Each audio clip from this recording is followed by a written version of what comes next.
In a bustling little diner on the edge of town, where tips are small and dreams feel even smaller, a poor young waitress named Emma works tirelessly to make ends meet.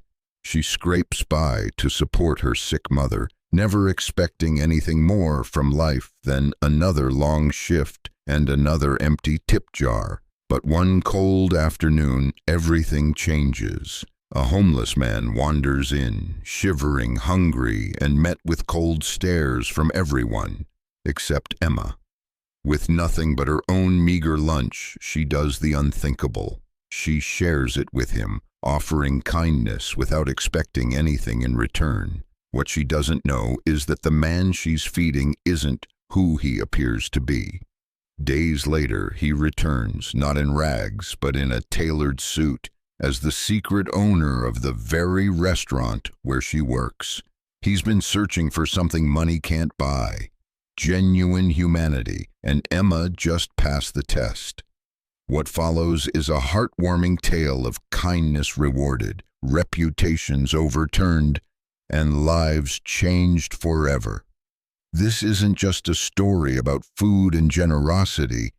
It's a story about how one small act of compassion can turn into a life-changing opportunity. Stay tuned, because this meal comes with a twist you'll never forget. The sun hadn't even crested the horizon when Emma Alvarez stepped off the bus and into the biting morning air.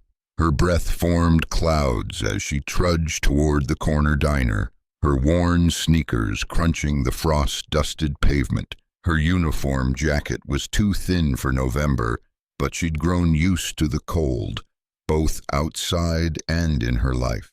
The neon sign above Harper's Grill flickered uncertainty, casting a pale glow onto the empty street. Emma pulled the keys from her bag, unlocked the side door, and stepped inside the silence. The hum of the fridge and the faint buzz of an old ceiling fan greeted her like old friends. She clocked in with a beep and got to work, wiping down counters and flipping chairs off tables. At just 24, Emma had already seen more than most her age. She hadn't planned on working at a diner for the last 4 years, but life rarely followed a recipe. When her mother was diagnosed with chronic kidney disease, Emma dropped out of community college, took the night shift at Harper's, and never looked back. Dreams of being a chef or maybe owning a bakery were pushed to the back of the shelf, replaced with medical bills and rent-due notices. "Morning, sunshine," came a gravelly voice from the kitchen. Rick, the line cook, pushed through the swinging door with his usual smirk and a cigarette tucked behind one ear. He was a man of few words and strong coffee. "Morning, Rick," Emma replied, forcing a smile. She poured herself a cup and leaned against the counter for a brief moment of calm. The diner would open in 20 minutes, and then the real chaos would begin. The first customers were always the regulars, gruff old men from the nearby auto shop, a pair of retired teachers who argued over crossword puzzles, and Maria, the single mom who ran the flower stall on Main Street. They all knew Emma by name. Some tipped, some didn't. She treated them all with the same patience and practiced kindness. By 10 a.m., the diner was buzzing. Emma moved with grace and speed, juggling coffee pots, orders, and smiles. Her tip jar, though, remained discouragingly light. She didn't complain. Complaining was a luxury she couldn't afford. She glanced at the clock between tables, 10:43 a.m. The breakfast rush was winding down, and she finally had a second to breathe. She grabbed her lunch from the fridge in the back, half a tuna sandwich and a small thermos of soup, and tucked it away for her short break. That's when she heard the jingle of the front door. It was unusual to have someone walk in this late in the morning. She peeked up from the coffee machine and saw him, a tall, bearded man with tangled gray hair and layers of ragged clothing. He stepped inside cautiously, as if he expected to be kicked out. His eyes scanned the room, then dropped to the floor. Emma noticed the way customers turned to stare. Some whispered. One man deliberately moved his plate closer, as if the stranger might snatch it. Rick peered from the kitchen and muttered, "Don't serve him too long. Old man Harper doesn't like loiterers." Emma gave a small nod, but her heart tugged in the other direction. The man shuffled toward the counter and quietly asked, "Could I get a glass of water?" His voice was cracked, like it hadn't been used much lately. Emma didn't hesitate. "Of course," she said, her tone warm and even. She poured a glass of water and slid it over. The man cupped it with trembling hands. "Thank you," he whispered shy. "Would you like to sit down?" she asked gently. He looked startled, almost suspicious. "Is that okay?" Emma smiled. "Yeah, it's okay." She led him to a quiet booth in the corner. As he sat, she walked to the back and unwrapped her sandwich. "Rick," she said over her shoulder, "cover the floor for 5 minutes?" He grunted in response, which was close enough to a yes. Emma returned to the man's table and placed half her sandwich and a cup of hot soup in front of him. "It's not much," she said, "but it's warm." He stared at the food, then at her. "Why are you doing this?" Emma shrugged. "Everyone deserves to eat. You looked like you could use a break." The man didn't reply immediately. He picked up the sandwich with care, almost reverence, and took a bite. A tear slid down his cheek, but he said nothing. Emma sat opposite him, sipping her coffee in silence. Neither of them knew it yet, but this simple moment, shared between a weary waitress and a hungry stranger, was about to change both their lives forever. The lunch rush came and went like a summer storm, loud, chaotic, and gone too quickly to do much good. Plates clattered in the kitchen, orders were shouted over the hiss of the grill. Emma danced from table to table, refilling coffee cups, smiling at thankless customers, and pretending her feet didn't feel like cinder blocks. By 2 p.m., the diner was nearly empty again. A lull. Emma slipped behind the counter and pulled her tip jar closer. She tilted it, letting the coins clink to one side. 5 quarters, 2 crumpled dollar bills, a lone nickel. She stared at it for a second, her shoulders sinking ever so slightly.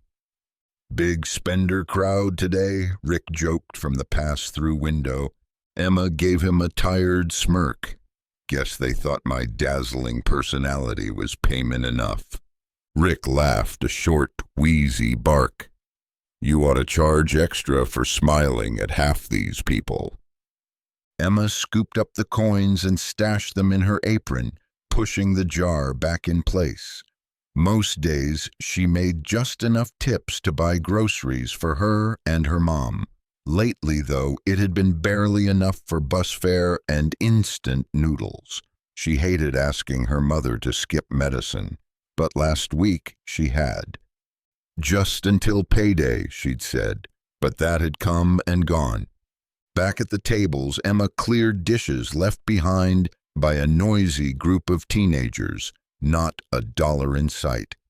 She bit the inside of her cheek, shook her head, and moved on.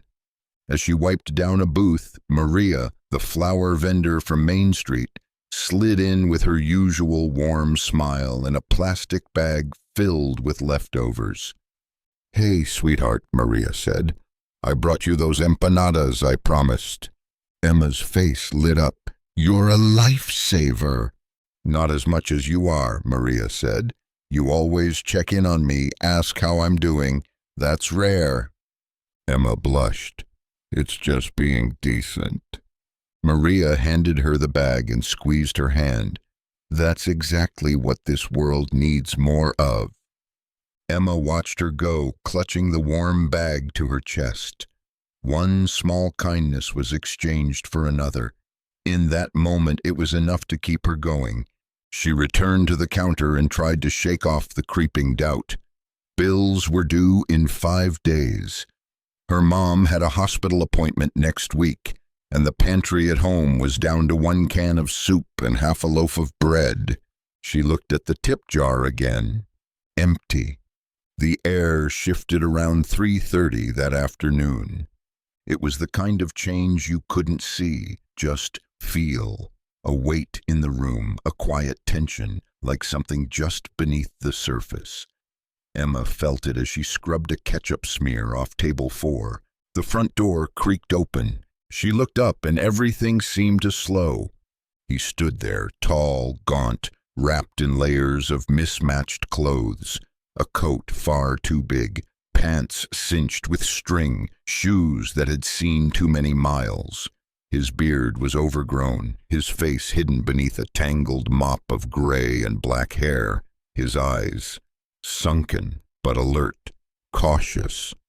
A few patrons paused mid-bite to stare. One man scoffed and turned his back. A woman pulled her purse closer. Emma straightened up and gave him a soft, neutral smile. The man shuffled in. His hands trembled slightly as he approached the counter. "Could I get a glass of water?" he asked, barely above a whisper. Emma nodded immediately.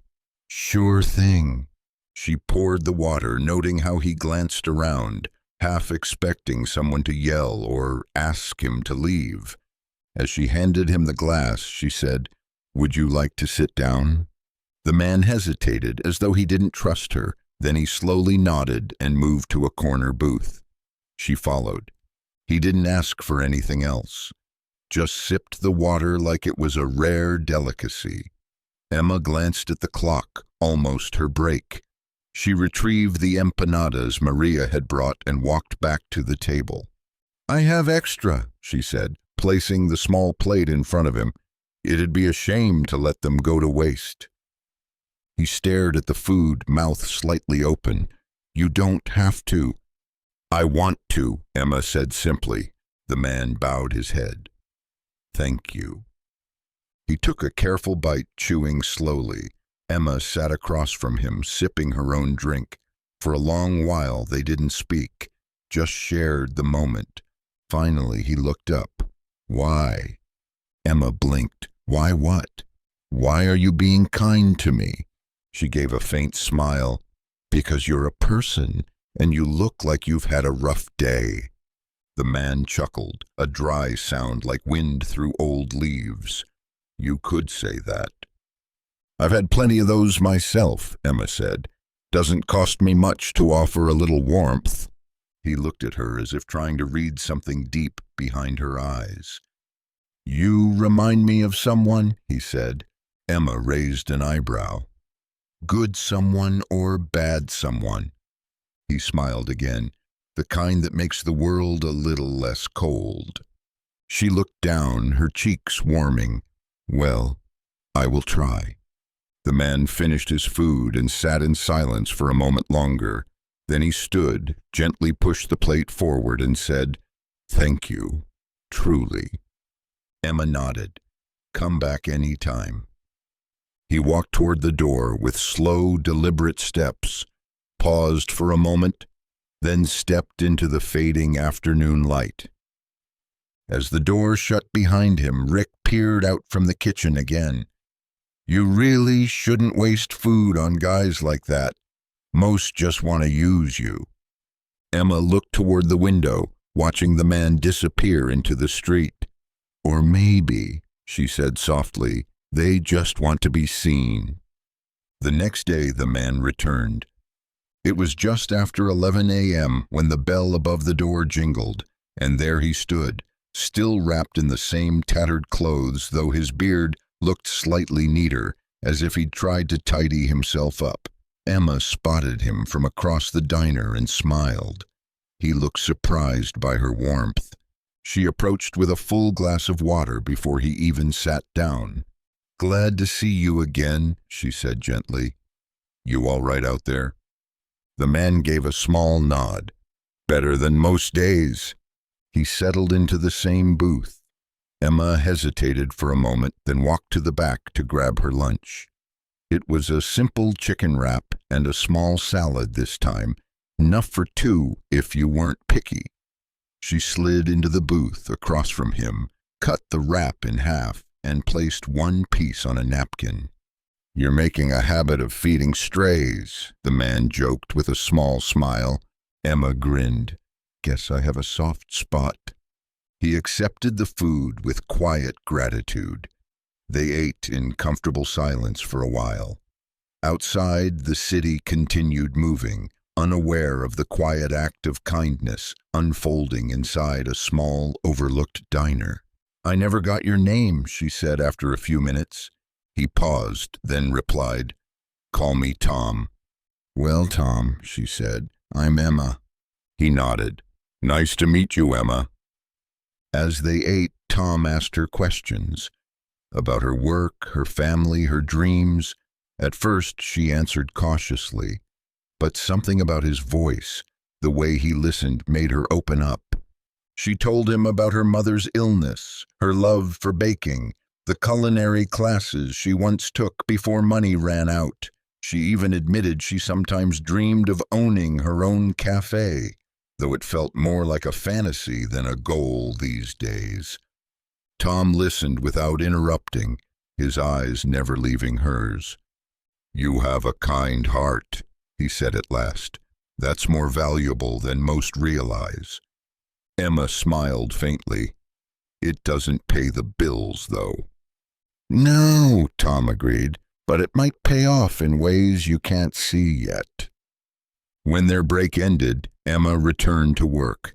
Tom quietly slipped away, leaving behind only the empty glass and half a smile that stayed with her long after he was gone. The buzz started the next day. Emma hadn't even clocked in before her coworker Marcy cornered her near the lockers. "Is it true you gave your lunch to that homeless guy again?" Marcy asked, arms crossed, eyebrows raised. Emma sighed. "His name's Tom, and yes, I shared my food. He looked hungry." Marcy scoffed. "Emma, you're too nice. People are starting to talk. You keep this up, and Mr. Harper's going to hear about it." "Let him," Emma replied, brushing past. "I didn't do anything wrong." But she felt the weight of every stare as she walked through the kitchen.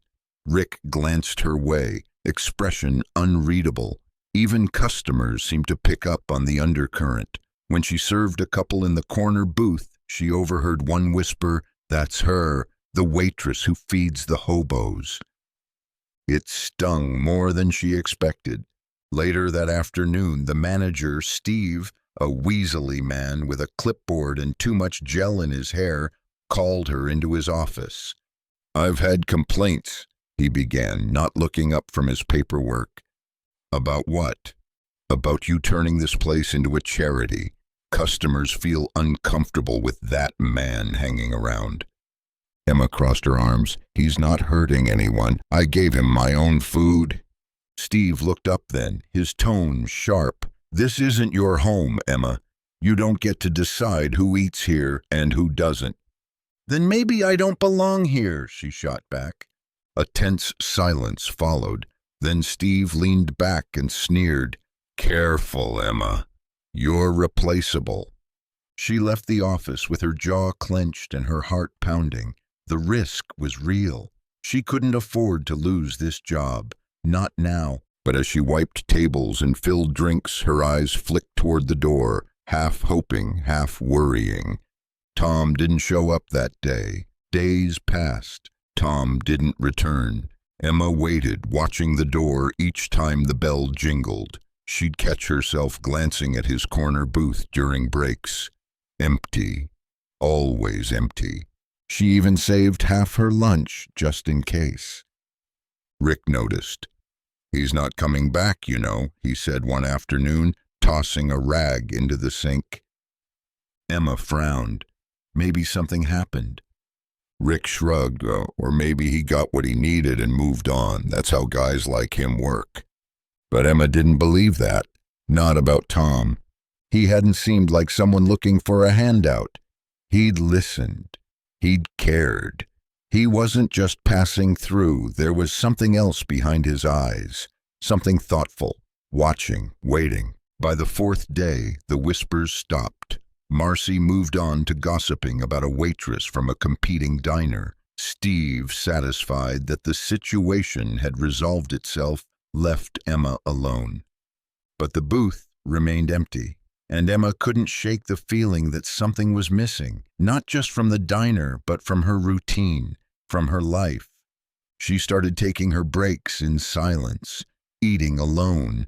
The food tasted dull now. She thought of Tom's words, "It might pay off in ways you can't see yet." Whatever he meant, she couldn't see it now. And still, she waited. It started with a whisper, just like everything in Harper's Grill. At first, it was the dishwasher, Danny, who claimed he'd overheard something during a supply call. Then Marcy repeated it with twice the drama. By the time Rick mentioned it while frying eggs, it had taken on a life of its own. "The diner's being sold," he said casually, flipping a patty. "Harper's getting out." Emma blinked. "What do you mean, sold?" "Exactly what it sounds like," Rick said. "Some new investors buying it up. Whole thing's changing hands by the end of the month." Emma set down her coffee pot, heart sinking. "Does that mean we're all out of a job?" Rick shrugged. "Could mean anything. Maybe new management, maybe renovations, maybe layoffs." Emma tried to brush it off. Restaurants changed ownership all the time. But this place, it was more than just work. It was her lifeline, her mother's medicine, her roof, her only real income. Later that afternoon, Steve gathered the staff near the front register for an impromptu meeting. He cleared his throat with false authority, clipboard in hand. "It's true," he announced. "Mr. Harper is retiring. The business has been sold to a new owner, someone private. Deal closed last week." A collective murmur ran through the room. "Details are still being finalized," Steve continued. "But we've been assured that staff performance will be reviewed during the transition. No promises. Be on your best behavior." Emma folded her arms. Performance reviews? She already worked harder than most. Still, the uncertainty gnawed at her. She walked home that night with her shoulders tight, her steps slower. At the apartment, her mom asked about her day, and Emma just said, "Busy." There was no point in worrying her, not yet. But lying in bed, Emma stared at the ceiling and thought of Tom. He'd disappeared right before the sale, almost like he'd known. Her fingers curled into the blanket. Something didn't add up. The day he walked in, it was as if the wind shifted again, just like before. Emma was halfway through serving a booth when the door opened. She turned to glance, and her breath caught in her throat. It was him. Tom. Only not Tom. Gone were the ragged clothes and tangled hair. He wore a sharp charcoal gray suit, pressed and immaculate. His beard was trimmed, his posture confident. A leather briefcase swung at his side. He walked in like he owned the place. Because as it turned out, he did. Every conversation in the diner died mid-sentence. Rick's mouth actually dropped open. Steve rushed forward with a puzzled frown. "Can I help you, sir?" Tom smiled, the same warm smile Emma had seen across a cracked booth table. "I believe you already have," he said. "I'm Thomas Blake. I'm the new owner of Harper's Grill." Gasps. Actual gasps. Emma felt like the floor dropped out from under her. Her mind scrambled to connect the two images, disheveled Tom and polished Thomas. Steve blinked, unsure whether to shake his hand or kick him out. "Wait, you're the buyer?" Tom nodded. "Yes, and I've spent the last 2 weeks observing the staff, quietly." Steve laughed nervously. You were the homeless guy?" Tom smiled with mild amusement. "I was never homeless, but I wanted to see how people were treated when they had nothing to offer in return." He glanced around the room. "Let's just say, I found my answer." His eyes landed on Emma. For a long moment, no one moved. Emma's heart pounded in her chest. "You knew all along?" Tom stepped forward. "I saw more truth in how you treated a stranger than in all the resumes I've ever read." Silence. It stretched on, thick and electric. Emma stood frozen, coffee pot in hand, unable to speak. Thomas approached the counter. His tone shifted deeper now as he addressed the staff. "You see, when I first heard this place was for sale, I didn't just want a business. I wanted a place with soul, a team worth investing in. That's why I came in disguise." He gestured to Emma. "This woman gave me half her lunch. Twice. Treated me with dignity when others looked the other way. She never asked who I was, never judged what I looked like. She simply cared." Emma felt heat rise to her face. Everyone was staring. Tom continued, "I've been in business a long time, built companies, sold brands, but rarely have I seen such a genuine act of compassion, especially in a world that moves too fast to notice." He turned directly to Emma. "I'd like to offer you the position of general manager, effective immediately, with a salary increase, benefits, and full health care, so your mother can get the treatment she needs." Emma gasped. How did you—" "I listen," he said softly, "the way you listen to me." Tears welled in her eyes, her hands trembled. "You don't have to say yes," he added, "but I hope you will. I want this place to become what it always had the potential to be, and I want you to help lead it." Emma looked around at the stunned faces, the coffee-scented air, the diner that had always felt like a prison and now suddenly felt like a door opening. She looked back at Tom. "Yes," she whispered. "Yes, I'll do it." A slow round of applause broke out, first from Rick, then Marcy, then the customers, and just like that, everything began to change. The next few days felt like a dream Emma couldn't quite believe she was living. Thomas Blake, once just Tom, the quiet man in the corner, was now her boss. But he never acted like it. He was warm, attentive, and unusually hands-on. He insisted on being called Thomas by the team and made a point of sitting in on staff meetings, talking with the line cooks, and helping mop up coffee spills during rush hours. After officially accepting the role of general manager, Emma had her first real sit-down with him in what had once been Steve's cramped office, now cleared out, repainted, and lit with natural light. He handed her a crisp folder.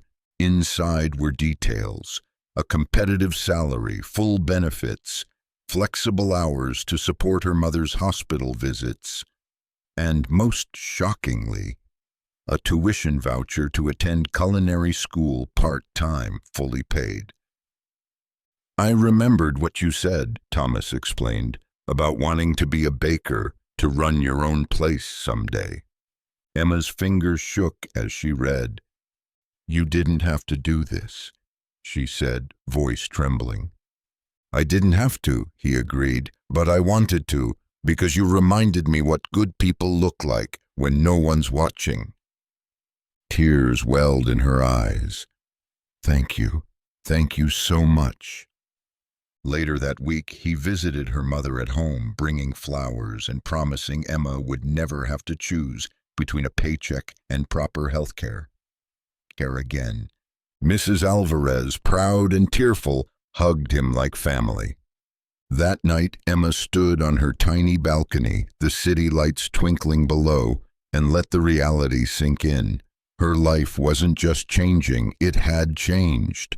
All because of one simple, selfless decision, because she chose kindness. Harper's Grill didn't stay the same for long. Within a month, renovations began. Nothing too flashy, but enough to give the diner a fresh start. New paint, improved lighting, upgraded equipment. But the most noticeable change wasn't the furniture, it was the energy.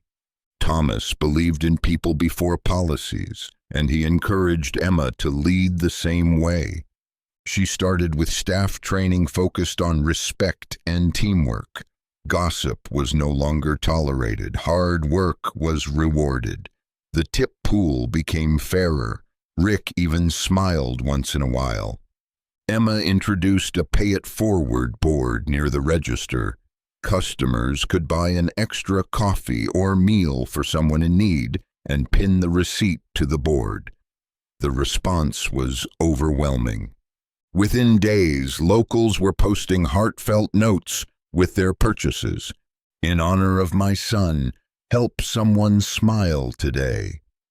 For the girl who lent me bus fare last winter, because someone once believed in me too. Customers started coming not just for food, but for the feeling. The place was alive again, not just a restaurant, but a community. One afternoon, Emma found herself training a new hire, a shy high school senior named Javi. He asked nervously, "So what's the secret to making it here?" Emma smiled, remembering her own early days. Be kind, even when no one's watching, especially then. The leaves had just begun to change when Emma noticed the young man. He stood outside the diner watching through the window with tired eyes. His hoodie was too thin for the season, and his shoes were duct-taped at the seams. He looked uncertain, like he wanted to come in but didn't know if he belonged. Emma paused.